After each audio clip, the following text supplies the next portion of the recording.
పిచ్చుకకి అందరూ చెప్పారు కాకులతో స్నేహం చేయవద్దని, అవి మంచివి కావు అని. కానీ ఆ పిచ్చుక మాట వినలేదు. ఒకరోజు కాకుల గుంపు ఎటో వెళ్తూ పిచ్చుకను కూడా తోడు రమ్మన్నాయి. అమ్మాయికి పిచ్చుక ఎక్కడికి ఎందుకని అడగకుండా ఆ కాకులను గట్టిగా నమ్మి వెంట వెళ్ళింది. కాకుల పొలానికి వెళ్ళి అక్కడ మొక్కలన్నీ ధ్వంసం చేయసాగాయి. పిచ్చుక నిస్సహాయంగా ఏమి చేయాలో తెలియక అటు ఇటు గెంతుతుంది.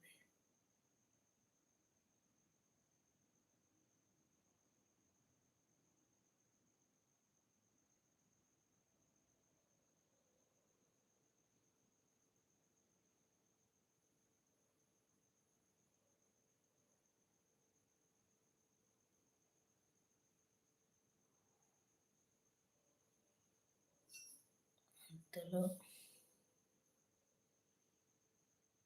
ఉండండి. అంతలో ఆ పొలం రైతులు పరిగెత్తుకుంటూ వచ్చి ఒక పెద్ద కర్రతో కాకులు